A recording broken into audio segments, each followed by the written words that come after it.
হৃদয়, ওই আত্মা, যেই কলবে সব অবস্থাতে আল্লাহ পাকের শুকরিয়া আদায় হয়। এজন্য কেমন আছেন? আমরা কি পড়বো? আলহামদুলিল্লাহ, ভালো আছি। এমনটি নয় না ভাই ব্যবসা বাণিজ্য খারাপ, দিনকাল কেমন যায় এ কথা বলতে নাই। আমার না হয় পায়ে জুতা নাই, আর একজনের তো আবার পাওই নাই, নাকি বলেন? এজন্য নিচের দিকে তাকালে শুকরিয়া আদায় হবে। 3 নম্বর হলো ওই স্ত্রী, যে স্ত্রী স্বামীকে দ্বীনের পথে চলতে সহযোগিতা করে। এটা হলো পৃথিবীর সবচেয়ে দামি সম্পদ। আলহামদুলিল্লাহ বলেন।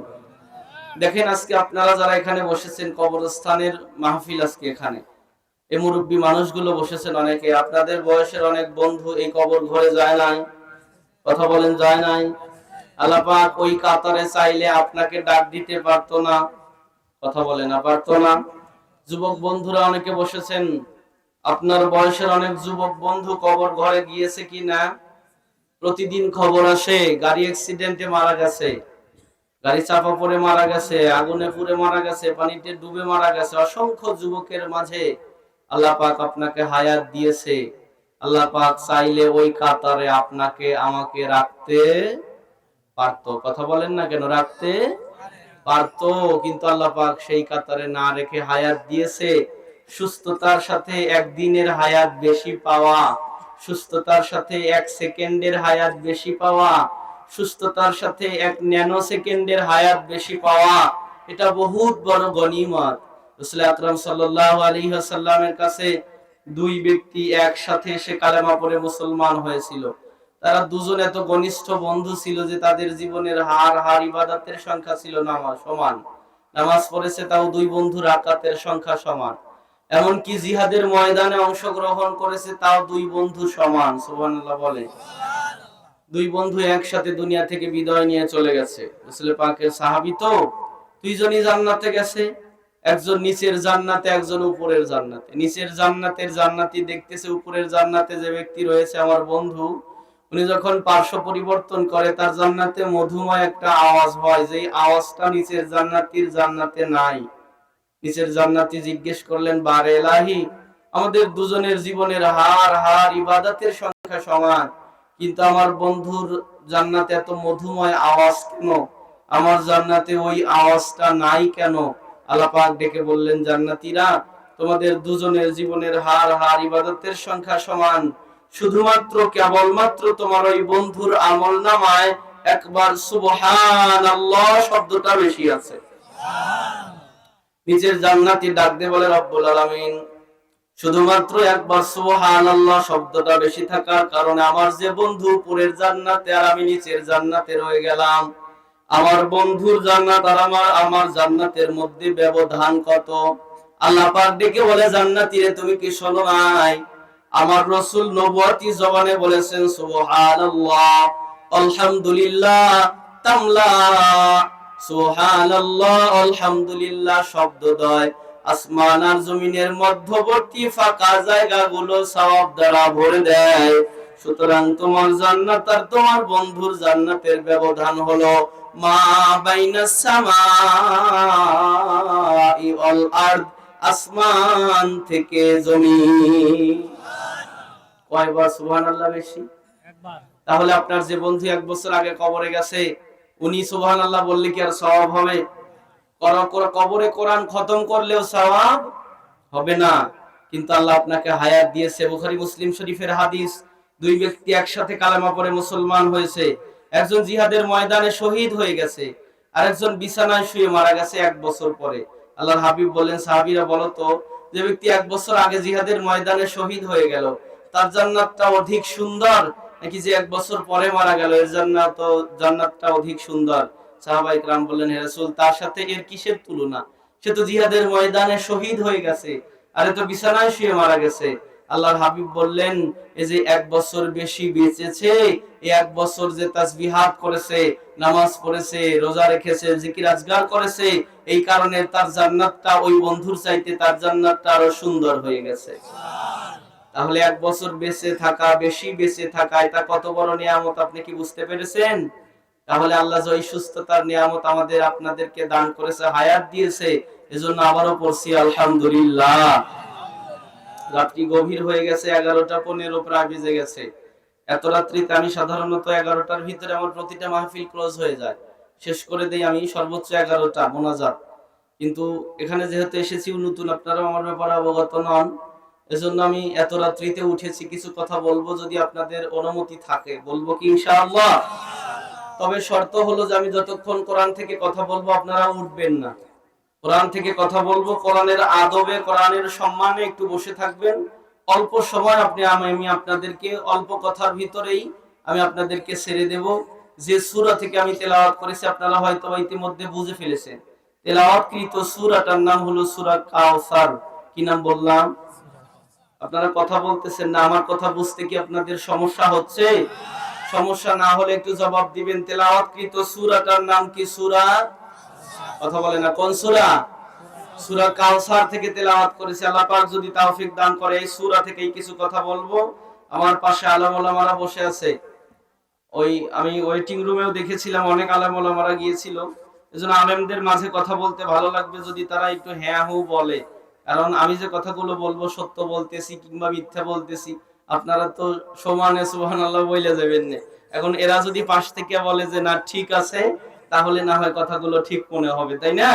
চলে গেলাম আমরা সূরা কাউসারে। সূরা কাউসার হলো মহাগ্রন্থ আল কোরআনের 108 নম্বর সূরা। কোরআনের সূরা আছে কতগুলি? আরে এতগুলো মানুষ আপনারা বললেন না, কতগুলি সূরা আছে? 114টা সূরা আছে। এর ভিতরে সূরা কাউসার হলো 108 নম্বর সূরা। আয়াত আছে 3টা। সূরাটা হলো মাক্কি সূরা। কাউসার শব্দের অর্থ হলো প্রাচুর্য। চলে গেলাম আমরা সরাসরি এই সূরার তেলাওয়াতে। আল্লাহ পাক বলেন ইন্না, জুমা মুতাকাল্লিমের সিগা, নিশ্চয়ই আমি আল্লাহ, আ'তাইনা দান করেছি, কা আপনাকে, আল কাউসার, কাউসার। সুবহানাল্লাহ বলে। ফা সুতরাং সল্লি আপনি সালাত কায়েম করুন, লি জন্নে, রব্বিকা আপনার রবের জন্য। অনহার শব্দটা এসেছে এনহার থেকে, আর আপনি কোরবানি করুন। ইন্না নিশ্চয়, শানি আকা আপনার শত্রু বা দুশমন, হুয়া সে, আল আবতার লেসকাটা বা নির্বংশ। এটা হলো সূরাটার বঙ্গা অনুবাদ। এবার চলে গেলাম শানে নুজুল। ইবনে কাসিরের ভিতরে এসেছে আরবের মানুষদের একটা স্বভাব ছিল হলো, কারো যদি পুত্র সন্তান না হতো, যদি শুধু কন্যা সন্তান হতো, অথবা পুত্র সন্তান হয়ে মারা যেত, অথবা সন্তানাদি না হতো, তারা তাদেরকে লেস কাটা বা নির্বংশ বলতো। আপনারা কি বলেন এদেরকে গ্রাম্য ভাষায়? আপনারা কি বলেন এটাকে? নির্বংশ বলেন না আরো একটা বলেন? হ্যাঁ, আরো একটা শব্দ আছে, আপনারা কি বলেন? হ্যাঁ বলছে আটখুরা। অনেকে আটখুরা বলে, তাই না? এই কথাটা বলতে নাই। আমরা জানি আমাদের প্রিয় নবীজি সাল্লাল্লাহু আলাইহি ওয়াসাল্লামের যে সন্তানাদিগুলো ছিল, 7টা সন্তানাদির বর্ণনা এসেছে, 3 ছেলে 4 মেয়ে। ওইটা আম্মাজান খাদিজাতুল কুবরা রাদিয়াল্লাহু তাআলা আনহার গর্ভে থেকেই 6 সন্তানের জন্ম। 4 মেয়ে 2 ছেলে। 4 মেয়ের ভিতরে উম্মে কুলসুম, জয়নব, ফাতেমা আর হলো রুকাইয়া। 2 ছেলে, একটা হলো ইব্রাহিম, একটা হলো আবুল কাসেম। আরো একটা পুত্র সন্তান হয়েছিল মারিয়া কিপ্তির গর্ভে থেকে। এটা হলো হিজরত করার পরে। মক্কাতে যখন রাসূল পাক সাল্লাল্লাহু আলাইহি সাল্লামের প্রথম পুত্র সন্তান আবুল কাসেম মারা যায়, আল্লাহর হাবিব একেবারে ব্যথিত হৃদয় নিয়ে জীবন যাপন করতেছে। কেন? বাপ থাকতে সন্তান চলে গেলে এটার ব্যথা কত, যে বাপের ছেলে চলে গেছে ওই বাপ জানে, নাকি বলেন? আল্লাহ পাক তাকে সান্ত্বনা দেওয়ার জন্য আরো একটা পুত্র সন্তান দান করলেন। আল্লাহর হাবিব তার নাম রাখলেন ইব্রাহিম। সুবহানাল্লাহ বলেন। আমাদের জাতির পিতার নাম কি? আরো আস্তে কোন। এখনো কি ভয় লাগে? সন্দেহ আছে? জাতির পিতার নাম কথা কি মোল্লার না আল্লাহর? আল্লাহ পাক বলেন মিল্লাতা আবিকুম ইব্রাহিম ওয়া সাম্মাকুমুল মুসলিমিন। তোমাদের জাতির পিতা হলো ইব্রাহিম, তিনি তোমাদের নাম রেখেছে মুসলমান। সুবহানাল্লাহ বলে। আমার বাপজি রাসূল আকরাম সাল্লাল্লাহু আলাইহি ওয়াসাল্লামের প্রথম পুত্র সন্তান আবুল কাসেম যখন দুনিয়া থেকে বিদায় নিয়ে চলে গেল, আল্লাহর হাবিব ব্যথিত হৃদয় নিয়ে জীবন যাপন করতেছে। আল্লাহ পাক তাকে সান্ত্বনা দেওয়ার জন্য আরো একটা পুত্র সন্তান দান করলেন, নাম রাখলেন হলো ইব্রাহিম। ইব্রাহিম যখন বাবার সাথে হাঁটা চলা শুরু করেছে, কথা বলা শুরু করেছে, এমন সময় সন্তানাদির প্রতি মোহব্বত কম থাকে না বেশি থাকে? আরো আস্তে কর। এই মানুষগুলো মনে হয় আমার কথা বুঝতেছে নাকি? আস্তে এরা কথা বলে, আমি কানে কম শুনি। কম থাকে না বেশি থাকে? বেশি থাকে। রাসূল আকরাম সাল্লাল্লাহু আলাইহি ওয়াসাল্লামের এই পুত্র সন্তান ইব্রাহিম যখন বিদায় নিয়ে চলে গেলেন, আল্লাহর হাবিব এত বেশি ব্যথা পেয়েছে, যখন চুপ করে বসে থাকতেন তখনও চোখ দিয়ে টপ টপ করে পানির ফোঁটা পড়তো। সাহাবায়ে কেরাম জিজ্ঞেস করলেন, ইয়া রাসূলুল্লাহ, ইয়া হাবিবাল্লাহ, আপনি যখন চুপ করে বসে থাকেন আপনার চোখ দিয়ে টপ টপ করে পানির ফোঁটা পড়ে, ওগো নবীজি কেন কেন আপনার চোখ দিয়ে পানির ফোঁটা পড়ে? রাসূল আমার দেখে বলে, আমার সাহাবীরা তোমরা বুঝবা না, পৃথিবীর সবচাইতে ভারী বোঝা হলো বাবার কাঁধে সন্তানের লাশ। এর চাইতে ভারী বোঝা পৃথিবীতে নাই। আর এই ভারী বোঝাটা আমি একবার নয়, দুইবার নয়, দুইবার করে আমি কবরস্থানে নিয়ে গেছি। আমার ইব্রাহিমকে কবরস্থ করার পর থেকে আমি আমার ইব্রাহিমের চেহারা ভুলতে পারি নাই। রাসূল এই কথা বলে কান্না করে যখন সেখান থেকে উঠে গেছে, আল্লাহর হাবিব ব্যথিত হৃদয় নিয়ে জীবন যাপন করতেছে। এমন একটা সময় রাসূল একদিন কাবার চত্বরে আসতেছিলেন। আস ইবনে ওয়াসিল নামক একজন ব্যক্তি পিছন থেকে বলে, মুহাম্মদ, তুমি তো লেজ কাটা হয়ে গেলে, তোমার পরে তোমার ধর্মের কথা আর কে বলবে? তোমার পরে তোমার ধর্মের কথা বলার মতো আর কেউ নাই, তোমার ঘরে বাতি দেওয়ার মতো কেউ নাই, তোমার কন্যা সন্তান বেঁচে আছে, পুত্র সন্তানগুলো মারা গেল। আল্লাহর হাবিব ব্যথা নিয়ে যখন কাবার চত্বরে গেছে, বাজান একটা কথা মনে রাখবেন, সুখের দিনে দুঃখ দিলে এটা ভোলা যায়, কিন্তু দুঃখের দিনে দুঃখ দিলে এটা ভোলা যায়। রাসূল আমার কাবা চত্বরে গিয়ে চোখের পানি ছেড়ে কান্না করতেছে। সাহাবায়ে কেরাম চতুর্পাশে বসে আছে, নবী পাকের চেহারার দিকে তাকিয়ে আছে, কেউ কথা বলার সাহস পাচ্ছে না। আজকে রহমতের নবী কান্না করতেছে। হযরত আনাস ইবনে মালিক রাদিয়াল্লাহু তাআলা আনহু ডেকে বলে, ওগো নবীজি, আপনি চোখের পানি ছেড়ে কান্না করতেছেন। রাসূল কেন? ওগো নবীজি, আপনি কেন কান্না করেন? রাসূল আমার ডেকে বলে, আনাস রে, আমার পুত্র সন্তান মারা গিয়ে আমি যত ব্যথা না পেয়েছি তার চাইতে বেশি ব্যথা পেয়েছি হলো আস ইবনে ওয়াসিলের কথাতে। ওই মানুষটা বলেছে আমি নাকি লেজ কাটা হয়ে গেছি, আমার পরে নাকি আমার ধর্মের কথা বলার মতো কেউ নাই। রাসূল এই কথা বলতে বলতে মাথাখানা নিচু করে দিয়েছে, কোনো কথা বলতেছে না। সব সাহাবীরা নবী পাকের চেহারার দিকে তাকিয়ে আছে। দীর্ঘ সময় পরে তাকিয়ে দেখে আল্লাহর নবী আস্তে করে মাথাখানা উপরের দিকে উঠাইতেছে। সাহাবায়ে কেরাম তাকিয়ে দেখে রাসূল পাকের চেহারার মধ্যে মুস্কি মুস্কি হাসি দেখা যায়। আনাস ইবনে মালিক রাদিয়াল্লাহু তাআলা আনহু আবার জিজ্ঞেস করে, ওগো নবীজি, সবে মাত্র আপনি কান্না করলেন, এখন আবার মিষ্টি মিষ্টি হাসেন, কারণ কি? রাসূল আমার ডেকে বলে, আনাস রে, আমি নবী, তুমি নবী নয়। আমি যা দেখি তুমি তা দেখো না। আমার কাছে এই মুহূর্তে জিবরাইল আমিন এসেছিল। আমার আল্লাহ পাক আমাকে সূরা কাউসার দান করেছে। ইন্না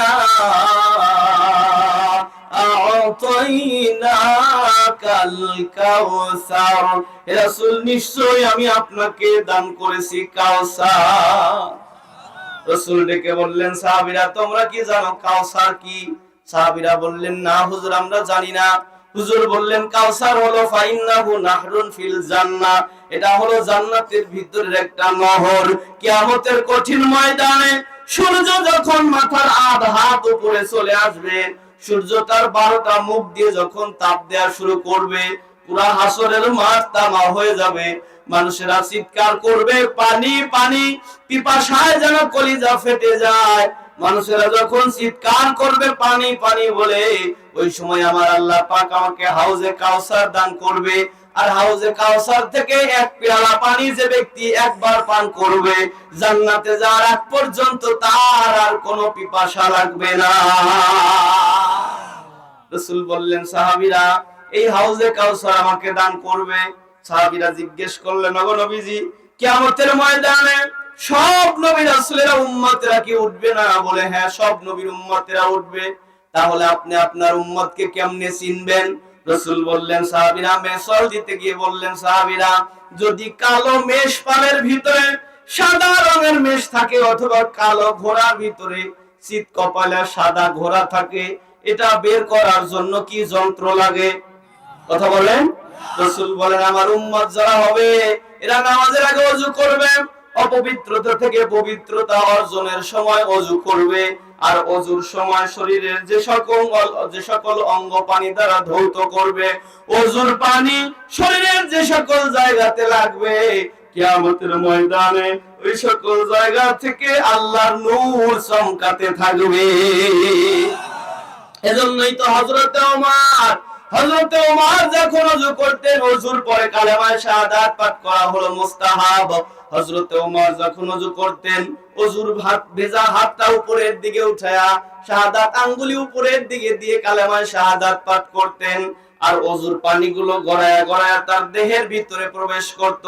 সাহাবীরা জিজ্ঞেস করলেন, ওগো আমিরুল মুমিনিন, আপনি ওযুর পরে ওযুর পানি না মুছে আপনি উপরের দিকে হাত তুলে কালেমা পড়েন, আর পানিগুলো শরীরের ভিতরে প্রবেশ করে আপনার দেহ মোবারক ভিজে যায়, ওগো আমিরুল মুমিনিন এই কাজটা কেন করেন? ওমর ডেকে বলে, ও নবীর সাহাবীরা, তোমরা কি নবীজির জবান থেকে শোনো নাই? ওযুর পানি দেহের যে সকল অঙ্গতে স্পর্শ করবে ওই সকল অঙ্গ থেকে কিয়ামতের ময়দানে নূর চমকাতে থাকবে। আমি ওমর চাই আমার গোটা দেহটা থেকে যেন নূর চমকাতে থাকে। ইন্না আ'তাইনাকাল কাউসার, হে রাসূল নিশ্চয়ই আমি আপনাকে দান করেছি কাউসার। সুবহানাল্লাহ। এবার প্রশ্ন আপনাদের কাছে, আপনারা কি আমার কথা বুঝতে পারতেছেন? তাহলে জবাব দেন তো, রাসূল পাকের মারা গেছে কি? কি মারা গেছে? ছেলে মারা গেছে, আর আল্লাহ পাক দান করতেছে কি? কাউসার। কাউসার হলো পানি, ঠিক আছে? মারা গেল ছেলে, আল্লাহ পাক ছেলে না দিয়া কাউসার দান করে, পানি দান করে, আর রাসূল তাতে খুশি হয়ে যায়। কারণ কি? কারণ হলো আমার বোঝা আর রাসূল পাকের বোঝার মধ্যে পার্থক্য আছে না নাই? নবীজি বললেন, সাহাবীরা, কাউসার পেয়ে খুশি হওয়ার পেছনে আমার কারণ ছিল 5টা। কয়টা? প্রথম নাম্বার কারণ, আল্লাহ পাক ডেকে বললেন, নবীজি আপনি কান্না করতেছেন কেন? ওগো বারে ইলাহি, আমার পুত্র সন্তানগুলোকে আপনি কেড়ে নিলেন, আমার পরে আমার ধর্মের কথা কে বলবে? আমার বিরুদ্ধে যদি কেউ কথা বলে তার বিরুদ্ধে লাঠি ধরবে কে? আল্লাহ পাক ডেকে বলেন, নবীজি আপনার পরে আপনার বিরুদ্ধে কথা বললে কে লাঠি ধরবে আর কে আপনার পক্ষ অবলম্বন করবে, এই কথা আপনি চিন্তা করতেছেন? আপনার 2টা মাত্র পুত্র সন্তান কেড়ে নিয়েছি, বিনিময়ে কিয়ামত পর্যন্ত কোটি কোটি রূহানি সন্তান আমি আপনাকে দান করে দেব। আপনার 2টা সন্তান আপনার পক্ষে লাঠি ধরতো 2টা, কিন্তু কিয়ামতের ময়দানে এমন কোটি কোটি রূহানি সন্তান আপনার থাকবে, কেউ যদি আপনার বিরুদ্ধে কথা বলে তারা তাদের জীবন দিয়ে দেওয়ার জন্য প্রস্তুত হয়ে যাবে। বর্তমানে রাসূল পাকের ওই রূহানি সন্তানের সংখ্যা হলো 180 কোটি। সুবহানাল্লাহ। তাম পৃথিবীতে মুসলমান আছে 180 কোটি। তার মানে 180 কোটি মুসলমানের ভিতরে সব হলো রাসূল পাকের রূহানি সন্তান। এজন্যই তো আমরা বলি, আমার বাবার বিরুদ্ধে কথা বললে না হয় আমি ছাড় দিতে পারি, আমার গোষ্ঠীর বিরুদ্ধে কথা বললে না হয় আমি ছাড় দিতে পারি, কিন্তু আমার নবীর বিরুদ্ধে কথা বললে তার সাথে কোনো আপোষ, আর আসতে কোন আপোষ। আল্লাহ পাক ডেকে বললেন, নবীজি আপনার 2টা পুত্র সন্তান কেড়ে নিলাম, কিয়ামত পর্যন্ত কোটি কোটি পুত্র সন্তান দান করব, রূহানি সন্তান দান করব, যারা আপনার জন্য জীবন দেওয়ার জন্য তারা প্রস্তুত হয়ে যাবে। আল্লাহর হাবিব বলেন, এই খবরটা শুনে আমি খুশি হয়ে গেলাম। রাসূল আমার কাউসার পেয়ে খুশি হওয়ার 2 নম্বর কারণ হলো, আল্লাহ পাক ডেকে বলে, হে রাসূল আমি আপনার পুত্র সন্তানগুলোকে অল্প বয়সে কেড়ে নিলাম, আর আমি আপনাকে কাউসার দান করলাম। পুত্র সন্তানগুলোকে অল্প বয়সে কেড়ে নেওয়ার পেছনে কারণ হলো, আল্লাহ পাক অন্যত্র বলেন, মা কানা মুহাম্মাদ মুহাম্মাদুন আবা আহাদিম মির রিজালিকুম ওয়ালাকিন রাসূলুল্লাহ ইলা আখিরিল আয়া। আল্লাহ পাক বলেন মা কানা মুহাম্মাদুন আবা, মুহাম্মদ নয় কারো আব্বা, নয় কারো পিতা, মির রিজালিকুম, রিজাল শব্দের অর্থ হলো প্রাপ্তবয়স্ক পুরুষ। এখানে আলেম ওলামারা আছে, এরা আমার কথার সাক্ষী দিতে পারবে। আল্লাহ পাক যদি এখানে রিজাল না দিয়ে সিবিয়ান দিত, তাহলে সন্তানগুলোকে বাঁচায় রাখতো, না হয় আরো একটু বয়স্ক করত। কিন্তু আল্লাহ পাক রিজাল ব্যবহার করেছেন। রিজাল শব্দের অর্থ হলো প্রাপ্তবয়স্ক পুরুষ। আল্লাহ পাক দেখে বলে মুহাম্মদ কোন প্রাপ্তবয়স্ক পুরুষের পিতা নয়, এজন্য তার সন্তানগুলোকে প্রাপ্তবয়স্ক হওয়ার আগে আল্লাহ পাক ডাক দিয়ে নিয়ে গেল। আল্লাহ পাক দেখে বলে নবীজি तमाम পৃথিবীর ইতিহাস হলো নবীর ছেলে সাধারণত নবী হয়েছে, আদম সন্তানের আদম পয়গম্বরের ছেলে শীষ পয়গম্বর নবী হয়েছে, দাউদ আলাইহিস সালামের সন্তান সুলাইমান আলাইহিস সালাম নবী হয়েছে, ইব্রাহিম আলাইহিস সালামের সন্তান ইসমাঈল নবী হয়েছে। কিন্তু আমার নবীর পরে আর কোন নবী নাই। কথা বলেন নবী, আমার নবীর পরে আর কোন নবী নাই। আল্লাহ পাক ডেকে বললেন নবীজি আপনার পরে যেহেতু আর কোন নবী নাই, আপনার পরে যদি আপনার পুত্র সন্তানগুলো বেঁচে থাকে, আপনার কিছু হুজুকি উম্মত থাকবে, এরা আপনার পুত্র সন্তানদেরকে অতিরিক্ত ভক্তি করতে যায়, তারা তাদেরকে গদ্যানশীল নবী বানায়া ছাড়বে। যেরকম করে বর্তমানে পীরের ছেলে পীর হয়,